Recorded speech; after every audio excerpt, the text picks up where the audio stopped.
All right, everybody, it's 6 o'clock and welcome to the New York City chapter of the Historical Novel Society. I'm Susan Wands.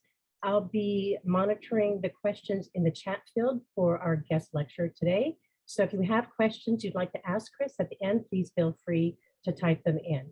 And now I'm Susan Wands and I'm going to turn it over to our chapter's president, Faith Justice. Faith, take it away. Thank you, Susan, and welcome to this evening's program. I think it's going to be absolutely fascinating. I wanted to just take a couple minutes before we get started to tell you a little bit about our chapter. The Historical Novel Society, New York City chapter, has been around for several years, and we are growing exponentially, primarily because we've gone online. It used to be that we could handle 25, 30 people at the library. Now we're getting like 60, 80 people at a meeting, on a Zoom meeting, plus all the hundreds who then come and watch the show that couldn't make the actual meeting. So I want to thank all of you for showing up tonight. It's always a treat. A couple things about our group is that we are free and we are an all-volunteer army. So we have a very dynamic steering committee that works very hard to put together these programs for you. And anybody who would like to join our steering committee or help out in any way with the tech, with the programming, we welcome the help. Because like I said, all volunteer army and many hands make light work. So a couple outside of the chapter announcements I'd like to make is that there are a couple of special things happening this summer. The first is that our North American arm of the Historical Novel Society is having a one-day program. It's kind of in between the one that we have every 2 years. So we had a big conference last year, and we're having a one-day taste of the HNS-NA this year. It's going to be on July 23rd. It looks fascinating. It's going to have the usual kinds of programming that you can find at the HNS-NA, North America. And the way you can get in touch with them is it's going to be, you can go to their website, which is hns-conference.com. And I'm going to put the link in the chat as well, so that you'll have that. The second thing coming up is that the original HNS organization, which is now primarily in the UK, will be having their every 2-year conference this fall, September 2nd through 4th. And you can get more information on that conference at hns-events.com. And again, I'll post the link in the comment section so that you can have it. But I haven't been to the UK one, but people who have been have told me it's absolutely fabulous. And it's going to be in Durham, UK this time. So lots of information on that. And folks are welcome to go to either of those. I know that Australia also has a conference, but I haven't got any additional information on when their next one is coming up. So Historical Novel Society writers and fans, lots of opportunity to get good information. So I'm going to toss this off to Ursula. Ursula is our programming chair, and she's going to introduce Chris. Ursula, take it away. Christopher M. Cevasco was born in New Jersey and spent a memorable decade in Brooklyn, New York, but he feels most at home in 10th and 11th century England, Normandy, Norway, and Greenland. He was the founding editor of the award-winning Paradox, the magazine of historical and speculative fiction from 2003 to 2009. His own short stories appear in such venues as Black Static, Distant Echoes, and the Prime Books anthologies, Shades of Blue and Gray, Ghosts of the Civil War, Zombies Shambling Through the Ages. His debut historical novel, Beheld, Godiva's Story, is a darkly twisted psychological thriller exploring the legend of Lady Godiva's naked ride. A longtime member of the Historical Novel Society, Chris currently serves as registration chair on the conference board planning the upcoming 2023 HNS conference in San Antonio, Texas. He lives with his wife and 2 children in Myrtle Beach, South Carolina. For more information about Chris, visit www.christophermcevasco.com. I'll put the link in the chat. I'm turning it back over to Faith. All right, thank you, Ursula. Okay, Chris, again, welcome to our program, and it's always a delight to have Brooklynites on board. I'm actually Yes. stationed in Brooklyn myself, Well, although thank I you so came. much. Go ahead. Yeah. No, I was just going to say thank you so much for having me. Yeah, I feel like it's sort of a virtual return to New York for me, since I used to live there for about 10 or 11 years. Ah, okay. I now have lived in Brooklyn longer than I've lived in any other single place in my life, but I'm originally from the Midwest. So, all right. We would like to start off by having you read a short section so we can get a feel for your style, and I'm anxious to hear. Sure. Yeah, I'm happy to do so. I thought I would just read just a little taste. It should be about a 2 or 3 minute reading from the prologue to the novel. It's actually 2 short sections. I'm going to read a little bit from the beginning and then jump ahead a few paragraphs just to kind of give you a little taste of the opening of the book, and then we can talk some more about that later. But so this is the prologue to Beheld, Godiva's story. Coventry, 11th October, 1028. Godgifu slumped to her knees. But for the nun's strong arms beneath her own, she would have fallen on her belly among the floor's dusty rushes. I can't die like this, weak and broken, she breathed, or thought she did. The nun made no response, so maybe Godgifu had only thought it without giving it voice. Am I dead already? My soul gone from my racked flesh? But that couldn't be true either. Why then would she still know such pain? Don't, she tried again. Don't think of me this way after. It sounded little more than a whisper, weak and forlorn. Godgifu closed her eyes and wept. Though she had never been one of those great folk whose faring through the earthly kingdom left ripples in her wake, she had nonetheless always taken pride in holding steady on the oar, never flinching, no matter what storms or narrowness had beset her 18 years. Now her word, the lot God willed for her, had brought her body low, and she wanted to go into the hereafter with head high. Instead, she wavered, she shied, and somehow that was the hardest of it all.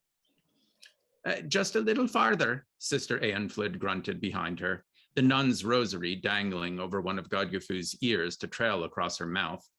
Godgifu kissed the beads with cracked lips and stepped toward the pillows and tangled, sweat-soaked bedclothes. And there was Rue, the old hound that had been her father's best-loved hunter. Godgifu reached for him, and the hound lifted his long muzzle from among the crumpled bedding, tongue lolling happily. How could I have forgotten him, she asked. Forgotten who? The nun asked, helping to lift her. But of course Rue had come. When it had been his time to die all those years ago, they'd found the hound curled up in Godgifu's own bed. Now he was back, waiting. Dull pain bloomed in her knee as she bashed it against the carved board beneath the bedcove. She whimpered as she threw herself at last into the wall's hollow, wilting. Her knee would be bruised, but that ache was a drop in the flood filling her side and back, spreading into her groin like hellfire. Where had Rue gone? She needed to borrow his old strength, but the bed was empty, only her and the pain. A chill crept in under Godgifu's drenched linen shift, and she clambered to draw the bedclothes fast. The sheets smelled of the gall she'd been heaving up, of the water that had leaked out while her gut clenched, but she was beyond caring about such things. Eanflid hurried to help, and once she was settled back, pushed something into Godgifu's hand. For now, Godgifu lacked the strength even to look and see what she held. A cow lowed outside, a gloomy sound. Cows seemed ever mournful to her, and she tried to call to mind if she'd ever seen a happy one. Wan light leaked through the room's dark beams, through a spot of roof thatch wanting mending. Daytime, then, not night at all. It all felt the same. Poor cows. She suddenly wanted to weep over that frayed bit of thatch. This house was one of 8 she owned across the Midlands, but like most of them, she'd hardly spent any time here. When she was gone, Who would be left to see to the roof's mending or to milk the cows? Who would live here? Some hairy thane I've never met, Danish or English, did it matter which? Blinking away unshed tears, she looked at last and saw a little silver-topped glass flask in her hand. Something dark was pressed within. I brought it for you, dearie, the nun whispered, a lock of St. Osber's hair. Ask her to speed your prayers to Christ the healer, and she'll do what she may. Godgifu closed her fingers about the relic. And that's the reading for today. And again, I should mention that Godgifu is the Old English pronunciation and spelling of Lady Godiva's name. So this is Godgifu when she's only 18 in the prologue. We're then going to skip ahead in chapter 1, about 13 years into the future. So spoiler alert, she does not die in this opening chapter as she thinks. And the rest of the story takes place in that later time period when she's an adult and her life has changed dramatically. Well, thank you. And thank you for explaining the name. I was going to ask where that came from. Yes. Okay. So how did you come interested in the legend of Lady Godiva? And then, you know, the follow-up on that is like, then how did you reclaim history? Well, sure. I mean, in the wider sense, I think I was first drawn to the time period. As I think was mentioned when I was introduced, I do have sort of a specific interest in 10th and 11th century England and Norway and Normandy and Greenland. And I absolutely love the entire Anglo-Saxon period of history. But like among the many really colorful individuals who lived then during that period, Godiva or Godgifu is one of the most intriguing to me. Of course, we have the legendary tale of her naked ride, which is sensational in all of its sort of lurid details. But beyond that, Godiva is really one of the most powerful and influential women to have lived during that period. The surviving records show that she, made donations of land and wealth to abbeys and churches all throughout England. She was married to Leofric, who was himself a powerful Earl of Mercia at the time, during both the Danish occupation of England under King Knut and his line, and during the subsequent return of the royal English bloodline under King Edward the Confessor. So essentially, Godiva's life spanned this whole period, the periods before, during, and after the Danish conquest. And she was even alive to witness then the Norman conquest that began with the Battle of Hastings in 1066.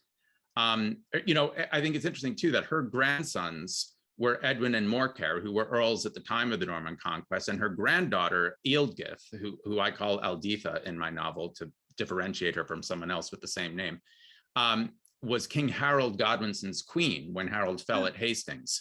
So to me, there's really little doubt that she must have been a mover and a shaker behind the scenes of all of these tumultuous events.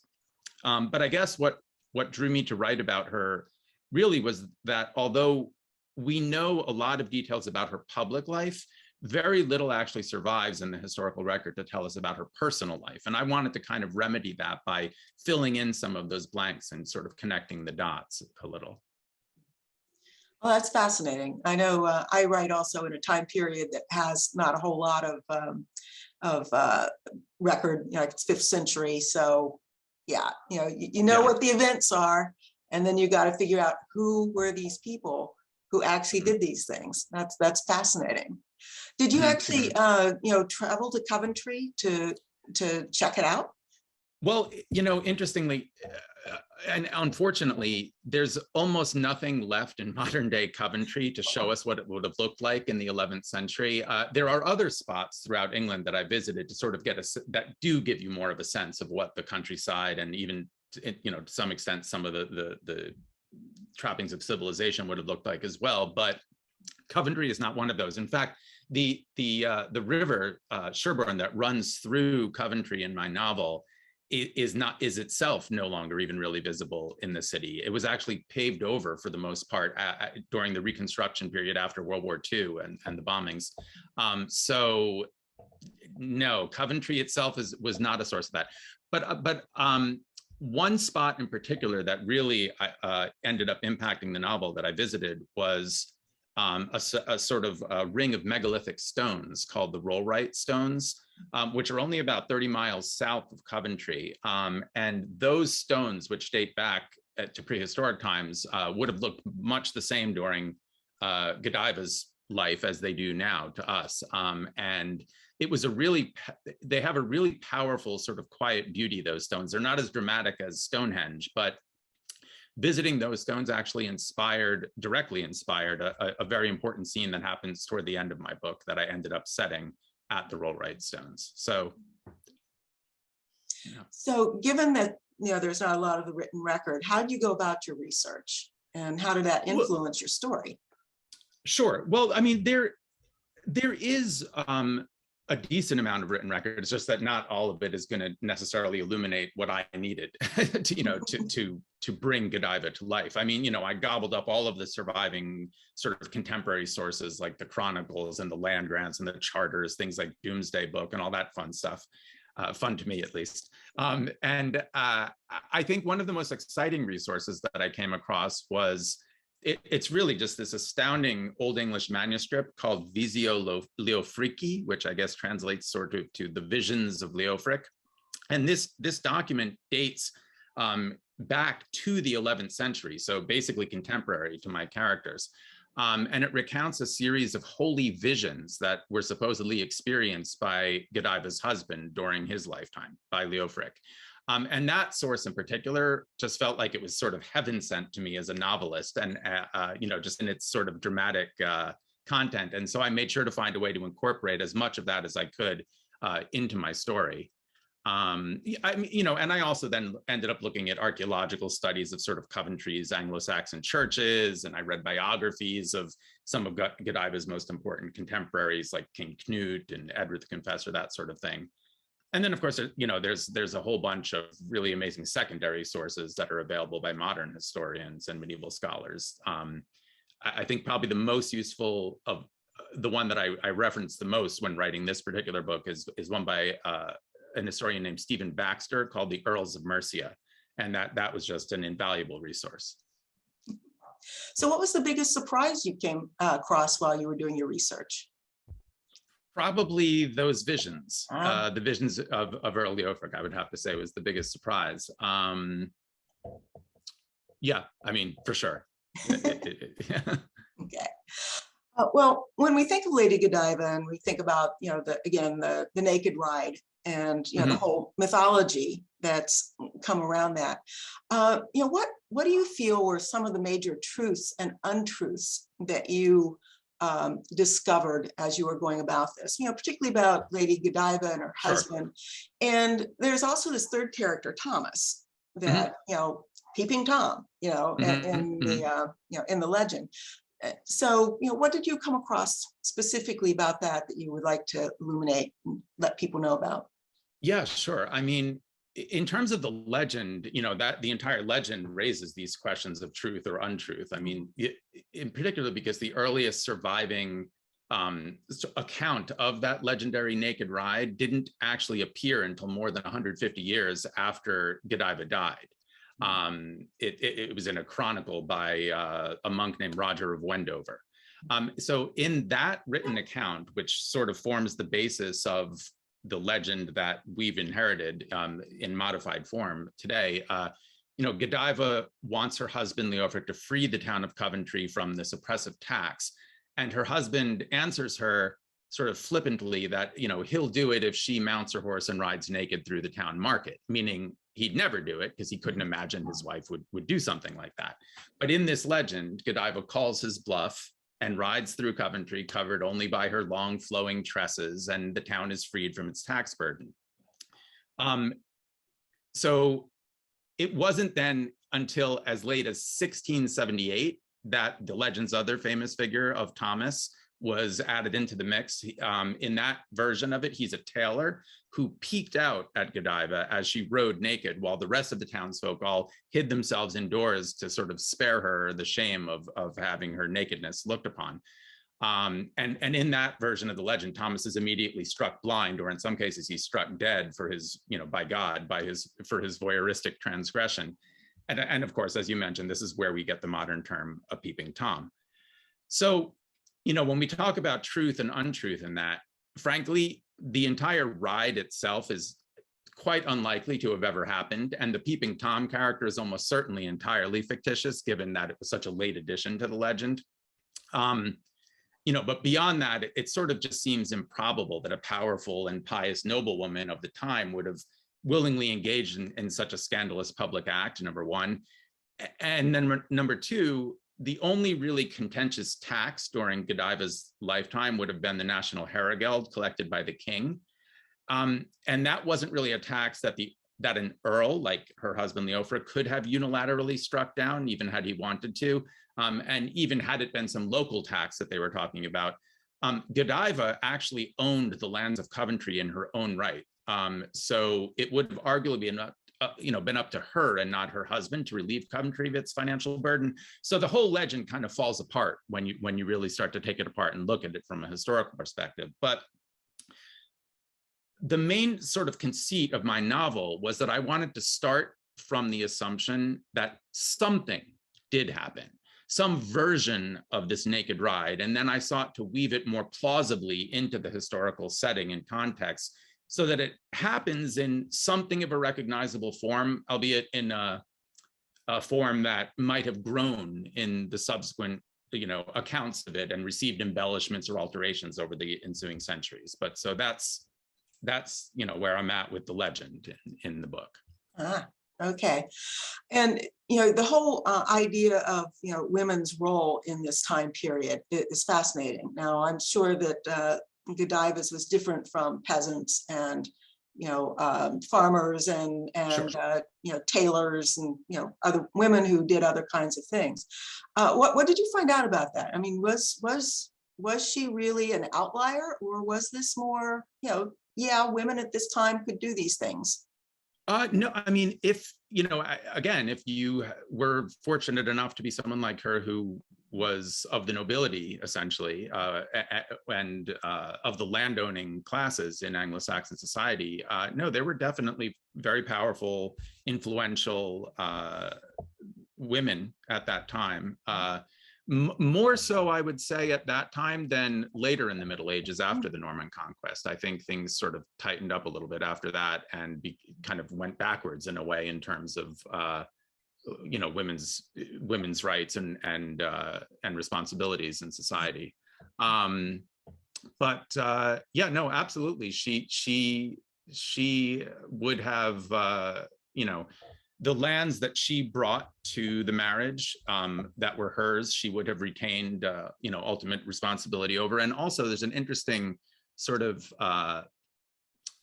historical facet that it was often the wife in a marriage who kept possession of the keys to the treasure house and was in charge of all the finances for the marriage and would dole out the money, only as she saw fit. I mean, obviously it was a cooperative effort and husbands would be able to influence their wives in various ways, but they were the ones who held the keys to the gold house.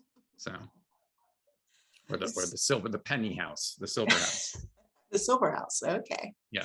What other kind of social movements did you see happening during that time? Or we kind of have this feeling about the Middle Ages that it was all static, that nothing much happened, Dark Ages or whatever. And I've always felt, no, that's not real. But what social things did you see happening during this time? Well, I mean, it was definitely the entire period of the 11th century is one of ongoing political upheaval, but in terms of social change, again, so I started to touch on this a minute ago, but I think we're poised to see the biggest social changes happen at the very end of my book in the epilogue, when we're starting to witness the early stages of the Norman conquest under William the Conqueror.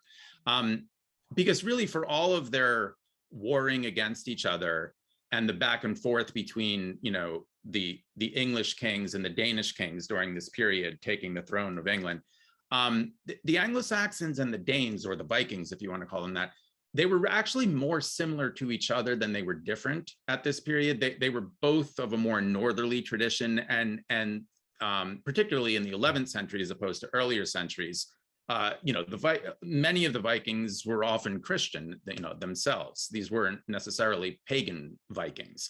But then with the Normans ascendant after 1066 and Hastings, England starts to look more toward the continent, more toward Rome and the papacy. And it's after this time that we start to see, from my perspective, more of the sort of socioeconomic divides that in society that really is the early stages of what people often associate with the Middle Ages, things like feudalism and oppressed serfs and the lacks of real freedom and the like. Maybe I'm giving away some of my anti-Norman bias, because when it comes to 1066, I definitely fall into the Harold Godwinson camp. I would have much preferred to see him prevail over William. So maybe I'm giving the Normans short shrift. But yeah, I think it's after the Normans come in that things start to take a turn for the worse in terms of social justice and rights of women and of the lower classes in society as well. Okay. Do you feel that your book has any relevance to current political situations or discussions? Sometimes history is a reflection. Yeah, no, I think I always, when I read historical fiction, I like to try to see mirrors of our modern society as well. I think that's an important thing that historical fiction often can do for us. I think a lot of what we see happening to Godiva, things, in this book and in the historical record, that, the sexual manipulation, the gaslighting by Thomas and her husband, the sort of obstacles and the misogyny that she runs into trying to achieve something like parity for the nuns of Coventry, as opposed to their male monk counterparts who are starting to be given more of more of the benefits. All of this has echoes of some of what I think we're seeing today in things like the Me Too movement and that sort of thing. And, so I think there's echoes of that going on. I think there's also parallels to be drawn from how sort of intractable opposing political factions in the 11th century in England could be. We see a lot of that happening in modern American society, the sort of demonizing of those whose political alignments run counter to one's own. But, this is nothing new. It happened back in the 11th century as well. And so, I think you can see those sorts of reflections of ourselves. Okay. Yeah, and you mentioned the gaslighting, and that's one of the fascinating things about the story is again Thomas, who's who was in the original legend but not in that way. So you've introduced this character Thomas, and he's one of the point of view characters, and in your different three the three point of view characters, you've got Godiva, you've got her husband, you've got Thomas. And they all seem to be consumed with sexual compulsion, obsession. And why did you go in that direction with the story? Well, I think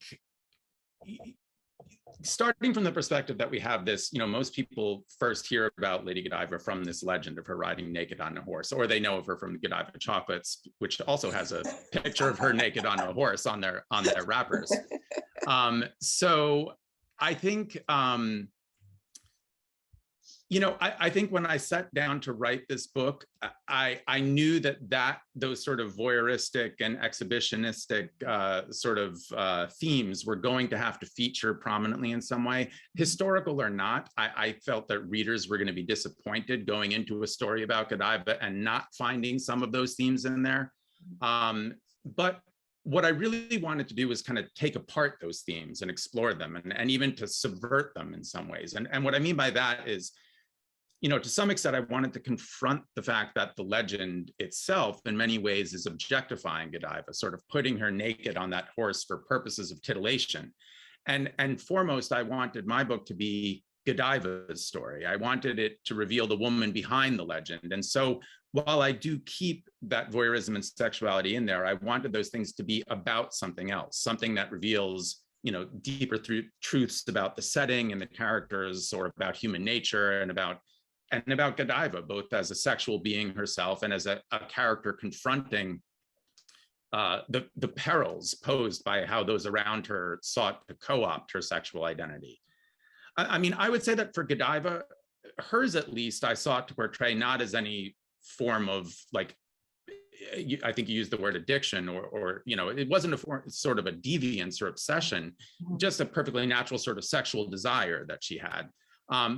But most of the sexual content in the novel is very dark because of the other people surrounding her. It's more disturbing than titillating, I would say. And it's sort of crucial to developing the book's, characters and themes.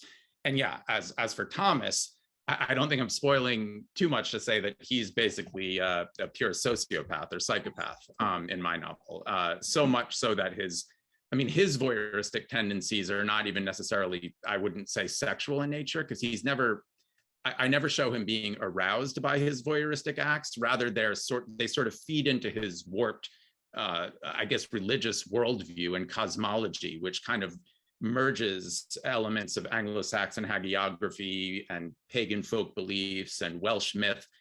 I mean, all of it with sort of a unique twist that comes purely from Thomas. But then lastly, my third point of view character is Leofric. And I actually find him to be something of a tragic figure, because when we first meet him in his opening chapter, there's nothing really perverse about him yet until after he suffers a head wound in battle.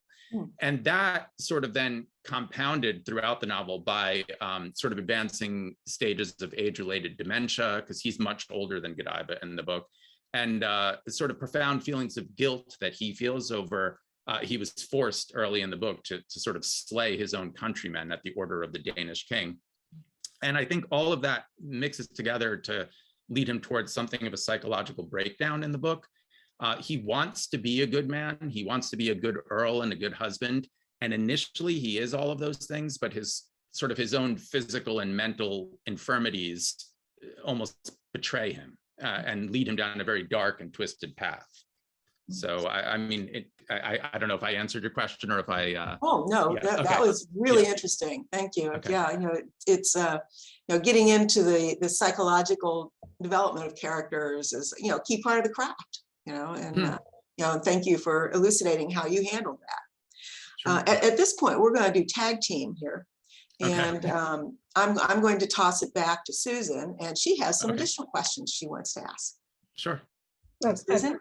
Chris, I really enjoyed, especially not only your writing, but the incredible world that you built with these three different cultures. I think especially the opening chapter, when it's that battle scene with the Danes and the Vikings, and the way that you thread in the pagan culture too was really news to me. I thought I knew a lot about that time, but I really was unaware of a lot of it. I guess my first question is, in writing about these three different worlds, did you were you partial to like the Danish idea of government, or were you going the pagans, really, they should win this Thomas thing? No, I mean, again, I think that it's, if you were an English, an Anglo-Saxon person living at the time, obviously you would have felt that you were very different from these Danes. But I think looking at them from our perspective, they were so similar to each other. I mean, when Svein Forkbeard and then Knut and his sons end up taking the throne of England for basically a whole generation, it was basically a conquest. It was a Danish conquest from an outside kingdom, but I don't feel that it didn't really change the ways of government as much as it did after the Norman conquest. I mean, again, I think there was more that they had in common, the Danes and the English at the time, than that was different about them. I mean, there were certain things that were expanded upon, certain things that were diminished. You have the sort of eldermen now start to become called jarls under the Danes, but basically their job descriptions are largely the same. And jarl is the Danish word from which we then get the word earl later. So, I mean, it's, again, I don't really see that there was that much of an upheaval during the time of the Danish conquest in terms of the way that the kingdom was governed. Again, I guess just because I like all of Anglo-Saxon history, I have this bias where, I was always rooting, as I read this part of history, for the English to get the throne back. And eventually Edward the Confessor does, sort of restoring the old bloodline of Alfred the Great. I don't think things would have proceeded that drastically differently had Ethelred and his sons remained on the throne uninterrupted without the Danes coming in and conquering. Again, I think it's when the Normans come in that everything really starts to change. So this idea of the taxes that started to build this resentment amongst the people for the next 100 years or 500 years as this legend got modified and revised, Right. Were these the same? You have such interesting names for these taxes. It was a Herregeld and a Horsgeld. Are those the same things? Well, okay, so the Herregeld is what in my book, that is what Godiva wants to free the town of Coventry from. She considers it to be too burdensome of a tax. And the Herregeld, it was a national tax imposed by the king, and it basically supported his own housecarls, his own soldiers, which was effectively the national army at the time. While it might have been unfair or burdensome in the abstract, and of course nobody likes paying taxes, but it certainly would have been a burden on a population at times when they were struggling with crop failures or sickness and things like that. It wasn't necessarily that it was an unfair tax. There would have, I think, though, been particular resentment once Knut is on the throne as a Danish invader king, and he's now using this tax to pay the very soldiers who had helped conquer England only a few short years earlier. So I think that's where, it would seem understandable to me where you get some of that resentment from the population not wanting to pay the tax. But yeah, you mentioned the horse tax also. So that is something slightly different. And I have a character mention that in a scene near the end of the book where, the Herregeld was this national tax to support the king's personal bodyguard and army, basically. And then in that scene, there's a character who is himself confused in the scene and asks, oh, was this the Horsgeld that Godiva was trying to free Coventry from? And someone else corrects him and says, no, dolt, it was the Herregeld.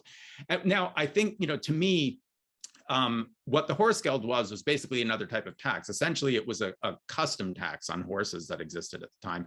Or the character might have been referring to the fact that, so when an Anglo-Saxon thane, which is the lowest rank of nobility, died, that thane's heirs, under something that was called heriot duty, they were obliged to give the king a gift in order for the right to continue to possess the thane's land holdings. And that gift, by the end of the 10th century, involved like a very specified list of things. It involved arms and armor and shields and 4 horses. So that could also be the tax he's referring to. But really, to be honest, the reason why I put that reference to the Horsgeld in the novel is it's sort of a wink and a nod to 2 much later incarnations of the Godiva legend that actually date from the 16th and 17th centuries. In those versions of the legend, they say that Godiva was trying to free Coventry of the horse tax, not of the Herregeld.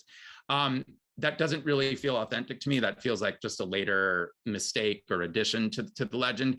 But I just wanted to kind of give a little nod to that. And that's why I then have the confused character be sort of like corrected by someone else and say, no, it wasn't the Herregeld, or the Horsgeld, it was the Herregeld. So anyway, that was my own sort of like inside joke to anyone who's paying attention to these It was a great taxes. Easter egg because I was going, oh, this Sure. is good. From her horse, everybody's punished from now on because of that, right? Right. The other thing I was curious about is the visions that her husband had are so otherworldly. They could almost be an acid trip from today. Do you think that in actuality, he was having a psychotic breakdown during his reign? Yeah, right. Or was he seeing saints? I don't know. I left that intentionally ambiguous. I mean, so I want that to be up to the reader. I think, those visions, they were obviously important enough in Leofric's life that they were actually recorded in writing in a contemporary source that survives to this day. So, who knows, maybe he was seeing saints, but, yes, he was also living with, as I said earlier, this sometimes crippling pain from this head wound. He was in the early stages of dementia. He has this profound guilt that haunts him throughout his life over having, had to kill his own fellow Mercians as their earl under the orders of King Harthacnut. And, so arguably there are more mundane medical explanations for his visions. But again, I'm happy with either interpretation. But actually, now that I think about it, what's important to me is that Leofric definitely believed he was seeing saints. So, and I'm very interested when I'm writing about how my characters each internalize their religious beliefs and their spiritual experiences, because if you think about it, when characters are interacting with each other, they're always sort of playing roles or presenting themselves as they wish to be perceived by specific individuals or groups. But when a character is praying or otherwise ends up interacting with sort of the spiritual or the divine, the strength of that character's beliefs mean that they know they have nowhere to hide. God or the gods or the saints know all. And so we can end up actually really seeing the character's truest self in a way that we otherwise never really fully can. And I think that's a great tool for a writer when it comes to character development. And so I love exploring that sort of thing. And these visions provided a great way to do that with Leofric. It was sort of like the flip side of Thomas's, descent into paganism, about what that world was. And how did you research that world of paganism? Well, that was sort of a big kind of amalgam of things. Like I said, you get Thomas, as I said, he's sort of a madman. So he has a very warped view of the world around him, but he also buys into all these different, he didn't come across a religion he didn't adopt, basically. He's super into, he's a font of knowledge about all of the Anglo-Saxon saints, and he's very much, interested in that. But he's also very firmly in the world of pagan folk beliefs and practices. He's obsessed with the Welsh myths, like of the goddess Rhiannon. Incidentally, Thomas in my book has a Welsh parent, so he's from Wales. I think, by the 11th century, England was very much a Christian kingdom. So it's not like there were people like Thomas running around here, there, and everywhere as steeped in the paganism anymore, as he was. He's sort of an exception to the rule. But we do have historical sources that mention, even as late as the 11th century and later, sort of prayers to pagan earth goddesses when crops are planted, or sort of charms and superstitious remedies for all sorts of ailments that are recorded at the time. And so, while the official chronicles played up the strength of Christian belief in Anglo-Saxon England, I think it's fair to say that in the fields and hills, there was a certain amount of veneration of the older forms of faith that would have persisted, to lesser or greater extents in different places. And again, Thomas is sort of an extreme example of this. Fabulous.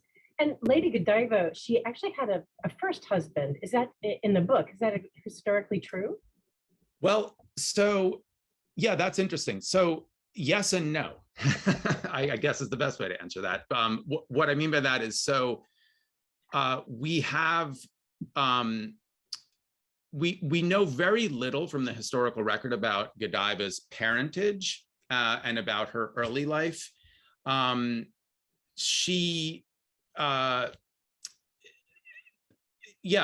sort of a big sort of blank in the historical record, but there is at least one historian, Joan Lancaster, who suggests several possible theories regarding Godiva's early life. And I chose to go with one of those theories, that our Lady Godiva was the same person as a Godiva who is in the historical record during the reign of King Knut, who was the widow of an unnamed earl whose lands she then bestowed upon the church when that earl died.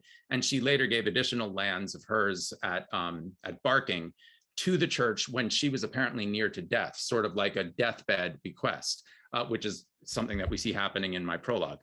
Now, it's possible that this Godiva was a different Godiva from the later one of legend, but again, in the absence of any other actual data at all about her earlier life, I went with the theory that these were one and the same Godivas. And so then from among the likeliest of Canute's earls to have been this Godiva's first husband, I chose Earl Eilifer, who is an actual one of Canute's earls, who did, as I mentioned in the book, spend some of his time in Constantinople as one of the Varangian guards, and likely ended up dying while abroad in Constantinople, thus leaving Godiva a very young widow. So if these two Godivas were one and the same, then the timeline would dictate she would have only been a mere girl at the time of this first marriage, which unfortunately wasn't all that uncommon at this time. And Leofric would have been her second husband after she was widowed. Well, I have to tell you, you really got me hooked thinking that's what happened. That's how good you wove those two pieces of historical fiction together, because I was already telling people she's been married twice, according to Chris. Well, so. she may have been. Like I said, if you ask Joan Lancaster, she certainly has thrown that theory out there. So it's not my own unique invention, but it's again, there's competing theories about what may or may not be true about her earlier life, because most of it is shrouded in mystery. So this is the one I decided to go with. I thought it set up some interesting dynamics for things that happened later in the book. And so it just basically worked for serving the story. And so is this where she got the ability to own property, or did she own property from her side of the family?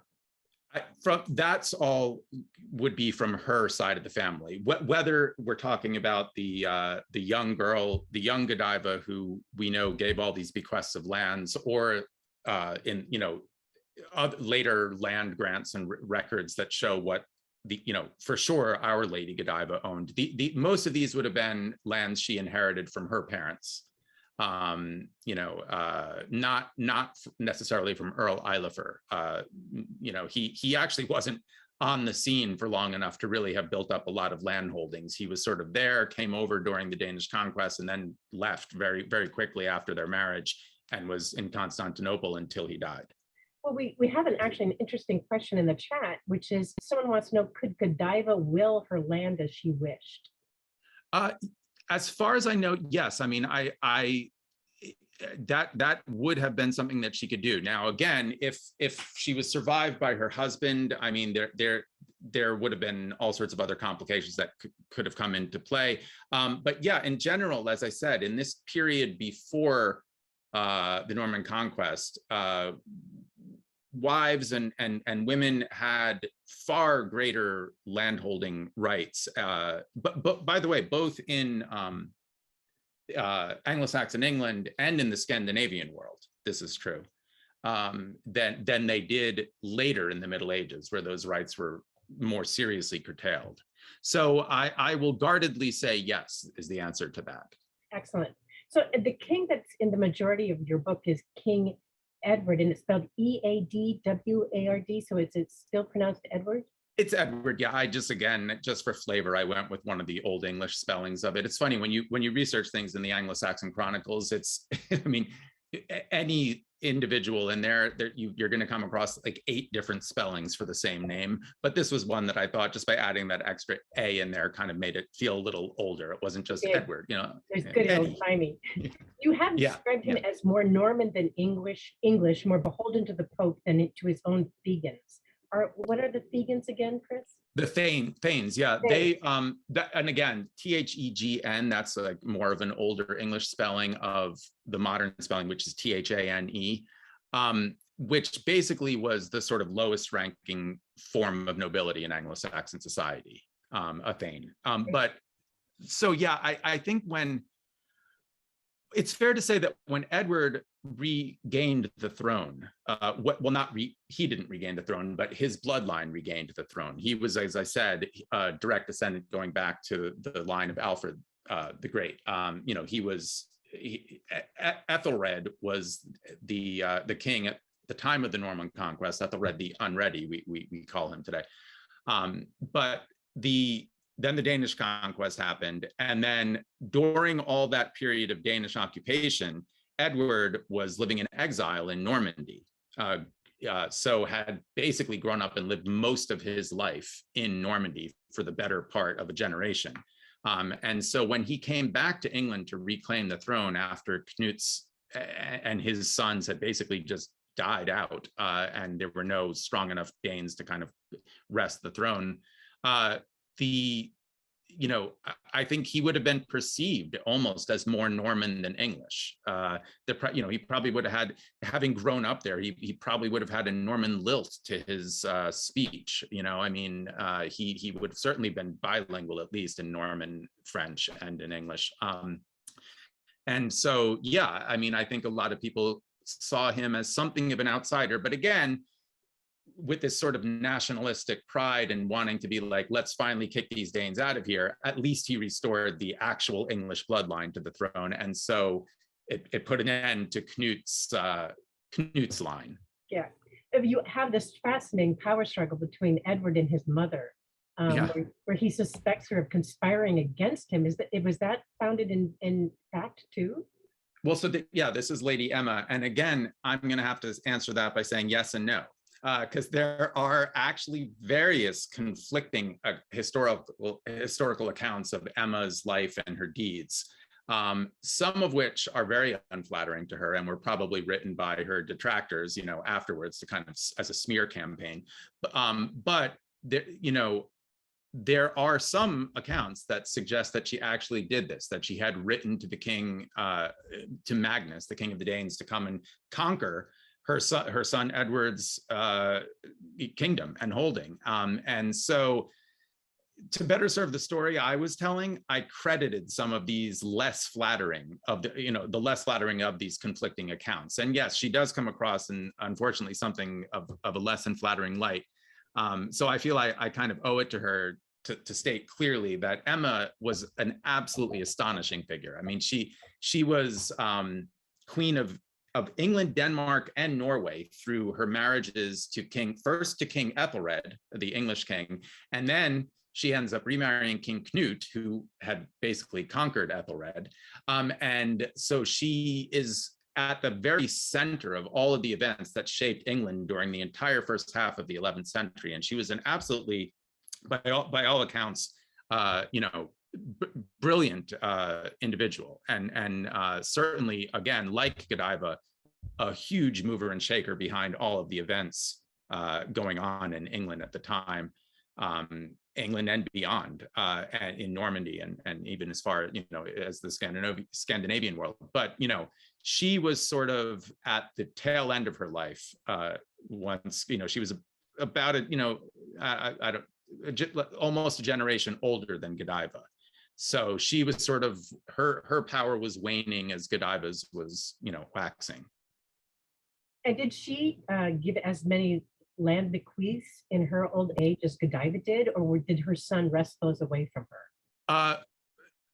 To be honest, I haven't researched that as thoroughly as I've researched Godiva's land grants, but my guess is that most of her land would have been considered royal land that was owned by the king.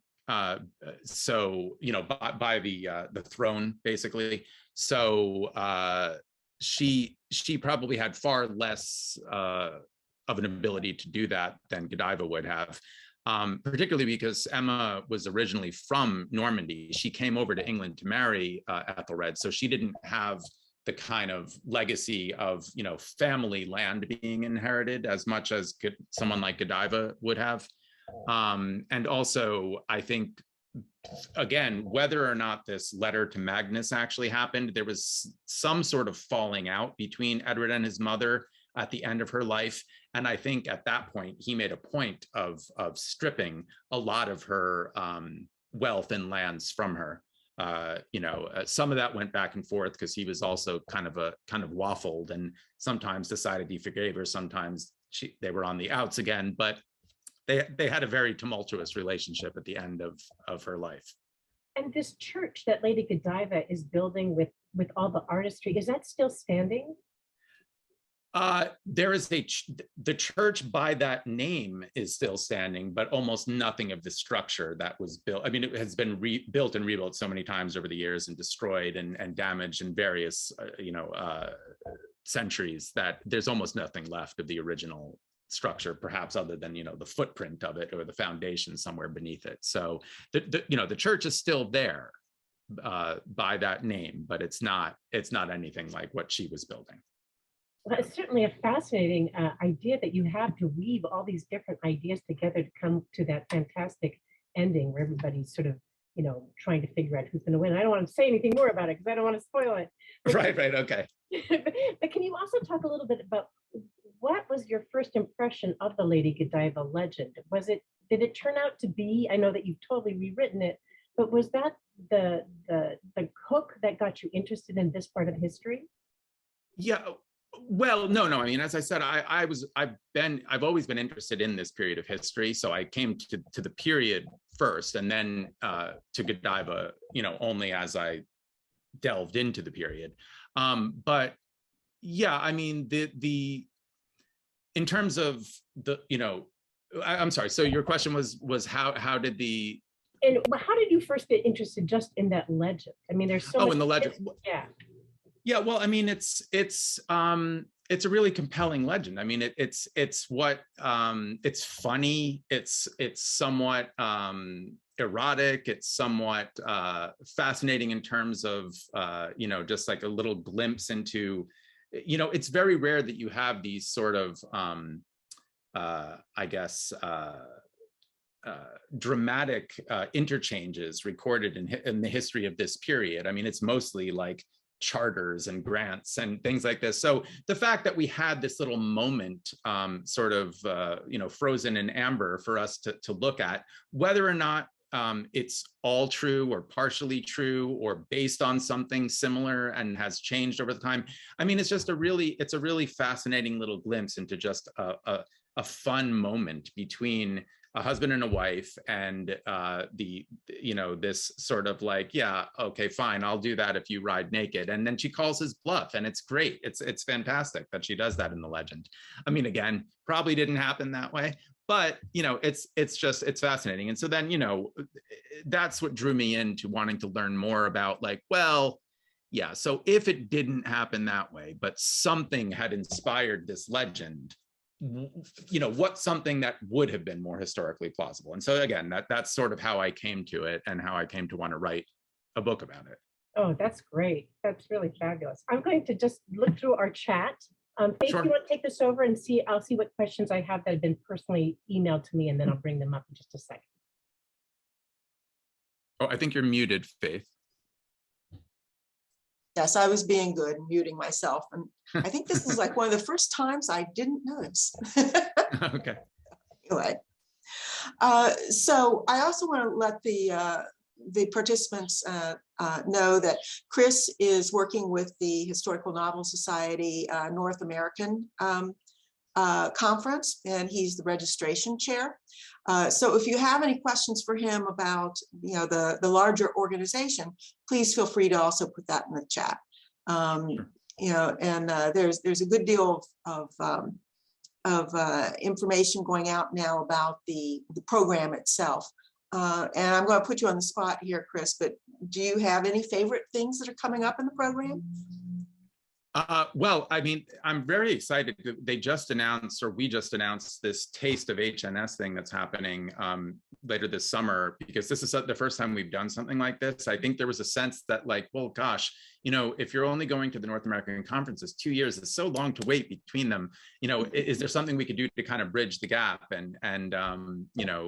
So that's what this is. As you said, it's just going to be this sort of one day event that's just a taste of what you might get at the conference. And you got the link, I think, in the chat here, so people could see what's on offer in the program. And I think it all looks great. I'm really excited about that. And of course, I'm very excited because I'm also the registration chair for the conference, the in-person conference in San Antonio in 2023. So that is definitely coming together, and there'll be some more big announcements about that in the weeks and months coming up. I also, by the way, I will be at the UK conference. I'm one of the speakers at that in Durham this September. So if anyone's going there, I look forward to meeting you in person there as well. All right. Yeah, actually, I was going to ask you if I hadn't gone through and looked at the program, for the UK, but, given that your book is set there, I was hoping you would be able to get. So. Yeah, it's a great, I've been to a whole bunch of the North American conferences going back to the very first one in Salt Lake City. I think I've only missed 2 of them since then, but I've been to 3 of the UK conferences, and they're great. It's a smaller in terms of numbers than the North American conference, just as you would expect, just because it's not drawing on as much of the North American population, but it's a great conference. I've always had a great time there as well, so I'm really looking forward to that.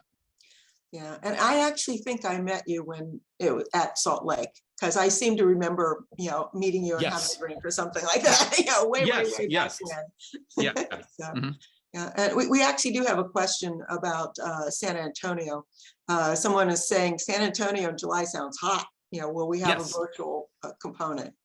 There will be. It's going to be a hybrid conference. This last conference, because of COVID, ended up being entirely virtual. But the virtual component was really well received, and people in their sort of critiques of the conference afterwards expressed an interest in continuing to have some sort of a virtual component. So it absolutely will be a hybrid conference. So if you can't make it in person, there's going to be a whole bunch of the conference also available virtually. So yes, absolutely. Yeah, I can highly recommend that. I was a presenter as well as an avid participant, in the last conference, and it really was one of the best conferences I've been to. I've been to all but one, so it was really good. So Susan, did you want to come back?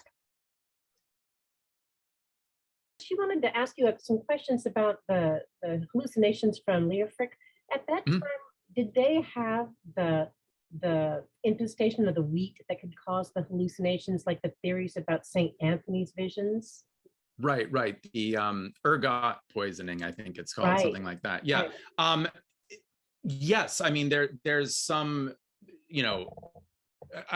that definitely can be an explanation for some of what was going on, particularly at the midsummer festivals and things like that were still being sort of practiced in pagan, out in the woods and hills.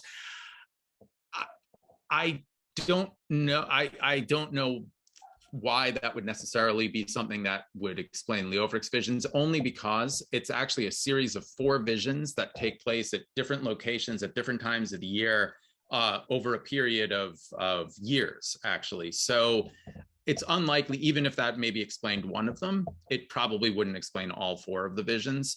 But yeah, that's an interesting thought. In another book that I'm working on, I actually have a character hallucinate as a result of eating some of the rotten wheat or the moldy wheat because of the ergot poisoning. So yeah, that's a great question. And yeah, who knows? Maybe one of those times he was eating some bad wheat. I don't know. This is another question that came following up on that. They want to know, what are you working on now? Okay, so I am actually revising the final draft now of my next book, which is set during the period of sort of resistance and rebellion among the English right after the Norman conquest. It's sort of a wartime resistance thriller, because a lot of people think of the Norman conquest as being the Battle of Hastings, 1066, and then we have the Normans in power. And from my perspective, really, that battle was just the first battle in the Norman conquest, because for years after that, you had this very robust underground resistance movement among the English in England that in a lot of ways was very similar to like the Maquis in France during World War II. They were sabotaging Norman shipments, and they were doing all sorts of espionage and undermining the power of the king, sometimes fighting pitched battles against the king's armies and winning.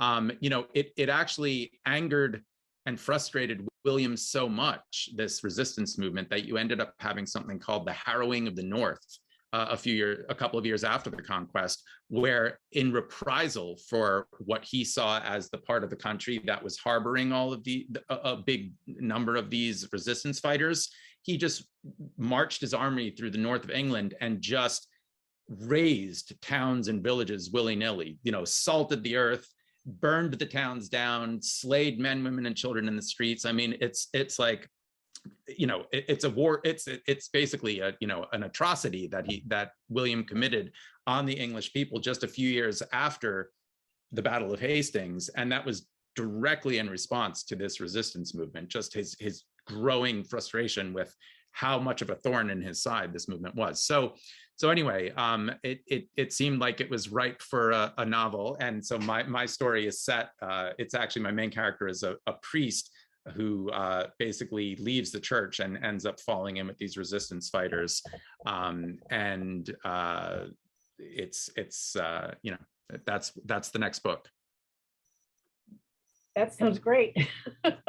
Do you have a title, or should we just look for your name? I do the work. I mean, who knows if someone down the line will decide to change the title, but my working title for it right now is Eventide. Ooh, that's nice. Well, I think that's it for the questions that have come. So many questions that came in were similar to what we've already covered. So I'm going to throw it back over to you, and I'll put a link in our chat field for people to buy this wonderful book. It's right here, and you can order it online. So take it away, Faith. So yeah, that wraps things up. And I want to again thank Chris for his wonderful, program. I just love history, obviously, most of us here do. So I can never get enough of it.